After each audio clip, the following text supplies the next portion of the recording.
This is the Atlanta Small Business Show with Jim Fitzpatrick.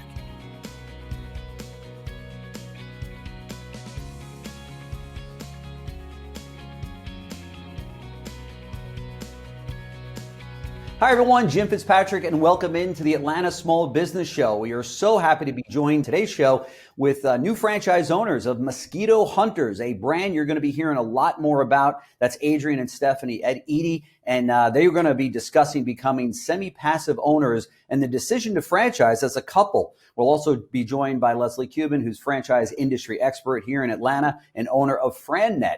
So folks, thank you so much for joining me on the Atlanta Small Business Show.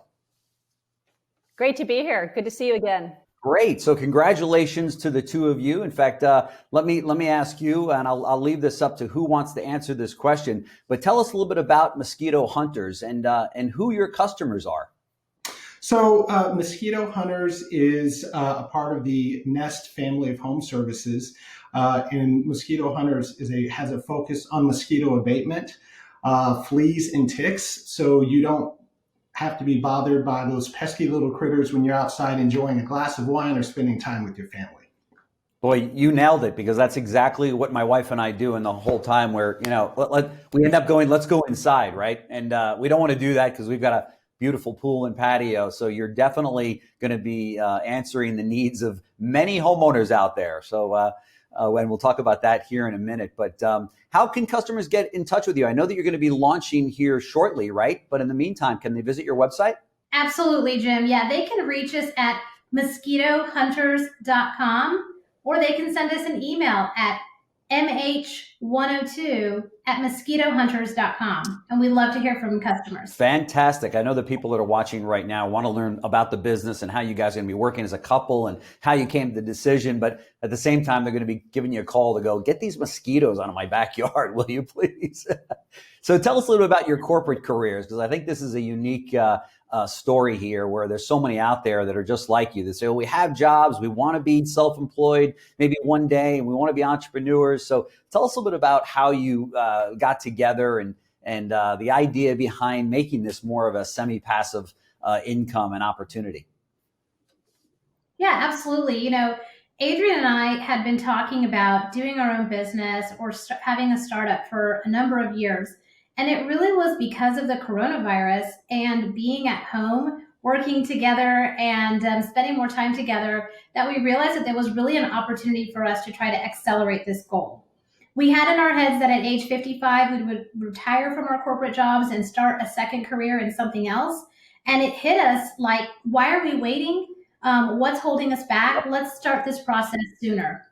And so that's how we got here. And we realized that even though I work in corporate marketing and Adrian's in corporate IT, there's still opportunity for us to get started now and start to realize our dreams sooner.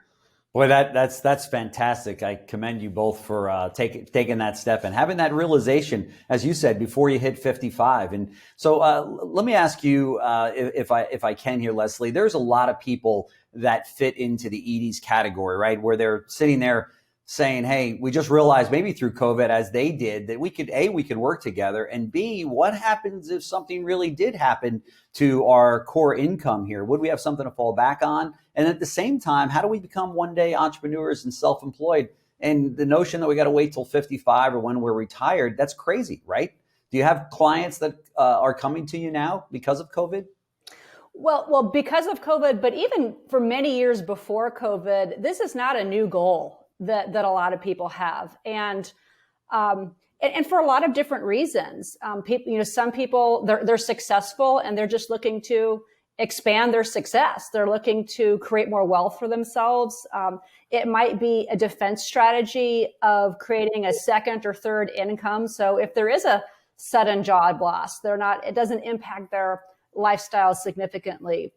Others want to see their business as a bridge into full-time business ownership at some point.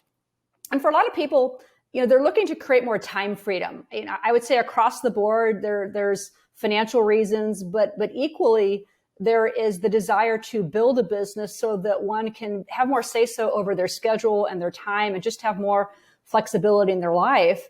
But at the same time, not wanting to or not being able to leave the corporate income that they're presently enjoying. And so this is half the folks that I work with. It's half the folks I've always worked with that are interested in building for the future. And they may be working together as a couple. They may be working with an adult child. It may be a parent-child team that are dividing and conquering to build for the future.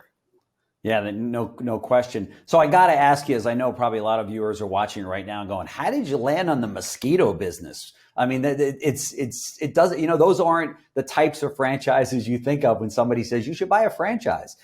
So walk me through that.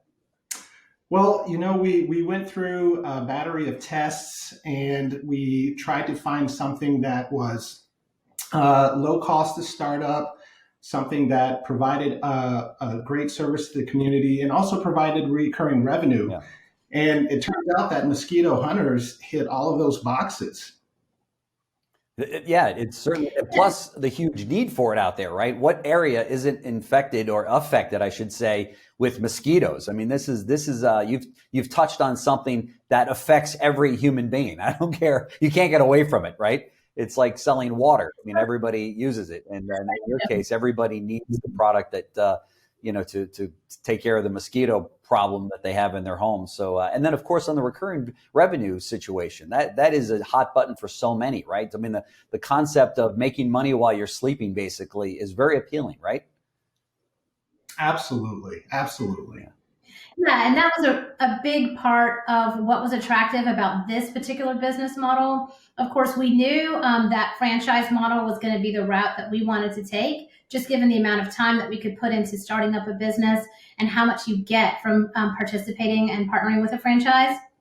But what was also really interesting was how you could create a long-term relationship. So you work really hard to get that first customer, and then you're really working to keep that customer on a long-term, ongoing basis. That's right. And we actually use mosquito abatement services ourselves, and we realized that there's an opportunity for us to provide even better service than what we were getting. And I think that was another reason why we thought we could do this and we could do it better. Sure. So Leslie, when Adrian and Stephanie come to you and say, we want to open up a franchise, and you're just the person that can help us with that, did you go, oh, mosquitoes? Well, not at first. We have to, we kind of start with a blank slate, and we spent a lot of time just asking some key questions about what their drivers are for business ownership. What are you wanting to get out of this? What are your skills and talents? And from day one, you guys were very clear that you wanted to approach this as a couple. So we had to think about, where is there a place for both of you in this business versus just one of you? So it really involves a whole lot of questions and building a profile and an evaluation matrix, which serves as the compass for the what kind of business. And we looked at several businesses that were really different from each other. But I think what they kept coming back to is, we want a business that has those factors that will allow us to do this while we keep our jobs on a semi-passive basis. And so that eliminated certain options. Not all businesses, not all franchises could successfully be started and grown in conjunction with corporate careers or another business. So it was really creating the criteria list, always double checking the criteria list, and then choosing the businesses that best check those boxes. And in this case, it happened to be pest control. That's great. That's fantastic. So let me ask you this. Is the idea to grow this and then jump, from the corporate job into running the business full time? Or do you see this as a semi-passive income, until you do choose to retire at 55? Yeah, Jim, for us, there's actually two routes that we could take. So the first, which is one of us could leave our corporate jobs and pursue this full time and grow the business into multiple franchises, or we could continue to enjoy it, passively run it, and reap the benefits until we're at 55 and we're ready to do something in more of a second career. We're just so early in this process that it's a little hard to tell right now, but those were absolutely criteria and options that we wanted to explore when we identified this business. Yeah, and I would add on to that, I think another great driver for that, and it's something you mentioned earlier in the age of COVID, is just having some diversity with our income, so we wouldn't lean too much on the uncertainty in corporate America. Yeah, that's for sure. I know that a lot of Americans are going through that same thing to say, yeah, I made it through this round, and hopefully this doesn't worsen to the point that the company may have to make further cuts. And am I going to be included in that? And what do I have to fall back on? So I know Leslie's been a very busy young lady helping people, set up for that, to open up other types of revenue streams through franchising and such. And I know that I've said this probably on every show with Stephanie. I'm a huge proponent of franchising. I think that it's definitely the way anybody should look at opening up a business, especially for the first time. I always say to my friends whenever they call, because I know I'm into small businesses, what should I do? I want to open up an ice cream store or whatever, or a mosquito company. I always tell them the same thing. First, go find out if there is a franchise out there in this field. And if there is, look into getting that first, because the franchise system takes out all of the what ifs and the if come maybes and the possible, pitfalls and what have you that so many small business owners will get into without having that guidance and that support. So I'm a huge fan of it.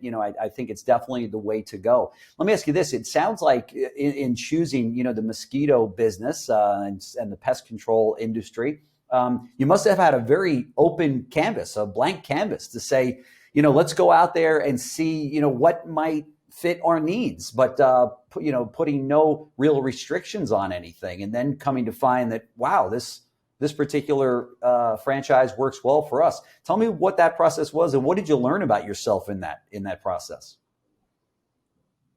Yeah, for us, it really started with understanding what was out there and what was available. There was a very broad landscape, as you mentioned. And then sitting with Leslie and sitting with ourselves to talk about what are our key skills that we could bring to the table, and how could those skills be most easily transferred into this business.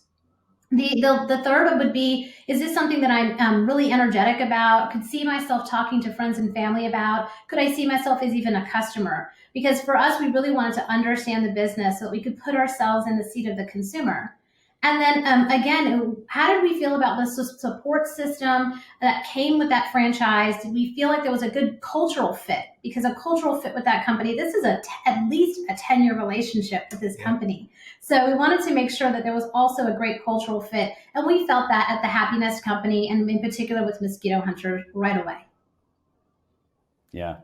The company that stands behind the franchise, the franchisor in this case, Leslie, talk to us about that, the importance of partnering with the right franchisor. Because there might be some franchises out there that look good on the outside. They got a great logo and a great product, but the company that stands behind that and supports the franchisee sometimes can be not so good, right? And so talk to us about, for prospective franchisees to find and land on the right franchisor to partner with. And Jim, you're touching on a really critical and important factor in all of this. There's approaching 4,000 different franchise brands out there, and, wow. And hundreds of them are well-resourced organizations with the right talent who not only understand their business, but also understand the business of franchising. Mm-hmm. And to succeed, you really have to be good at both. But unfortunately, there's just as many organizations that they may be really good at their business, but they're getting into franchising without really understanding what that actually means. It's actually very costly to be a strong franchisor and to create those systems and continue to refine the processes and systems that will support that franchise. That's as right. You bring on more franchisees. So I think what's great about the case of Mosquito Hunters, I would love to find more and more opportunities like this where the parent organization behind it, Happiness Brands, has already been successful for a very long time with other service businesses and also in franchising. So they're bringing a fully loaded marketing department to the table. They're bringing the technology aspect, the detailed operations know-how. So it's a lot. In this case, it's very much the best of both worlds. Is you get a younger brand where you can grow with that brand. And Adrian and Stephanie were really able to carve out a nice territory for themselves with the business. And that's because it is a brand that isn't all over the place yet. But at the same time, they're getting the backing, the experience, the resources of a franchising company that really knows how to grow and support a service business. So there's never anything that is risk-free, But this kind of situation can really help de-risk starting with a younger franchise brand. So it's very exciting to be able to enjoy both of those benefits. That's right. And your availability to pick up other locations or other territories is much more open than if you jump into another franchise that's been around for 100 years and they say, sorry, we're all sold out. You might be able to buy one franchise, but that's it, right? The ability to grow and possibly the ability to grow with multiple brands. Happy Nest has ownership of several brands, and they're continuing to expand that all service the same customer base. So again, that can be a real plus for franchisees if they want to, if they're interested, is to be able to serve their same customers, but with a different type of service, but still under the same parent organization that's working for them. Yep. For sure. What advice would you both have for others, specifically other couples that are looking to do what you just did, make that first step and becoming self-employed, so to speak, while you're also employed and keeping the security of that. But what advice would you have for other couples in this journey? Great question. My recommendation would be to first understand what it is that you like.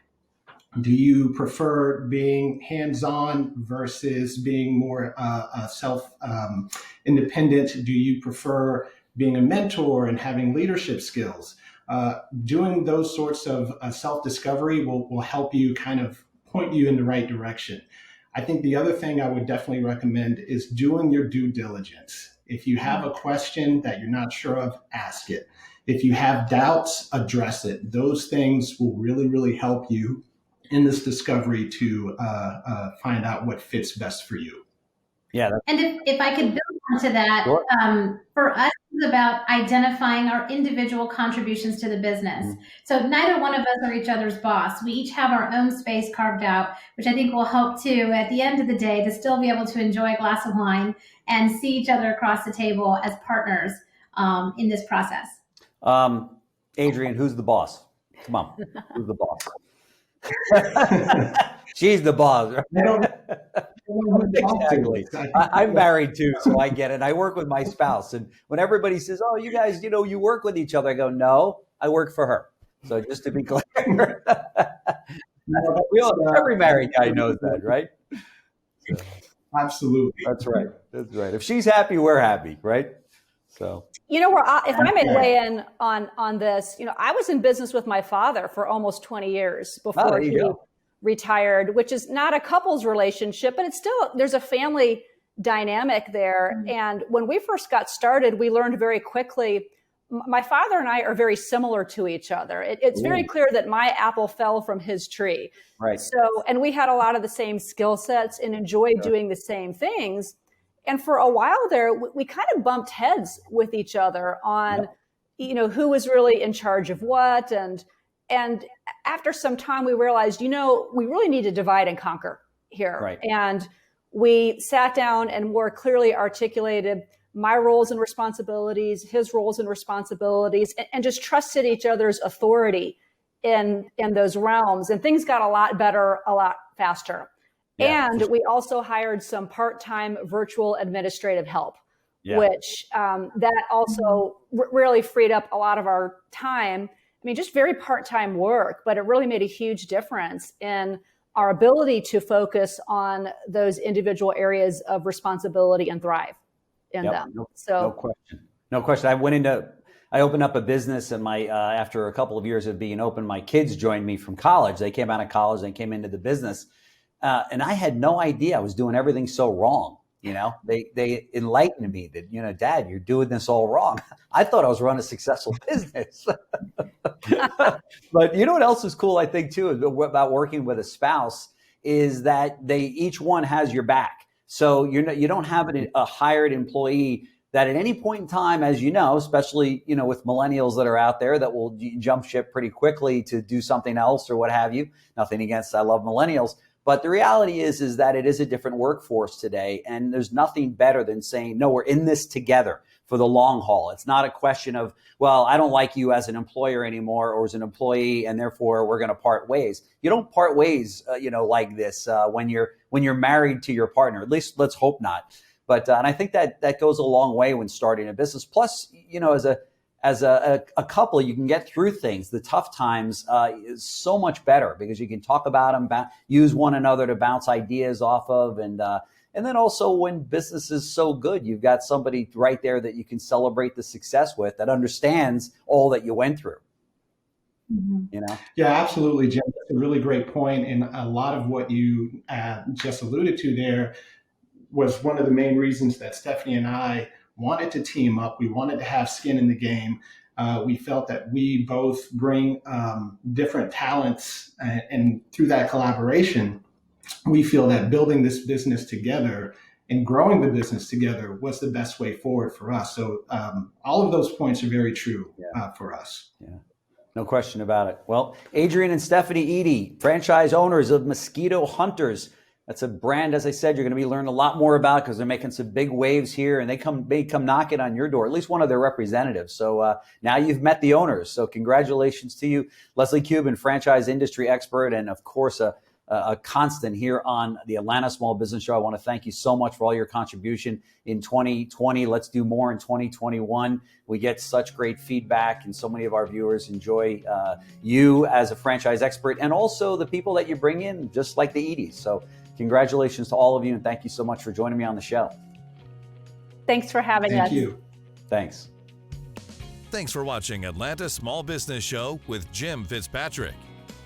This has been a JBF Business Media production.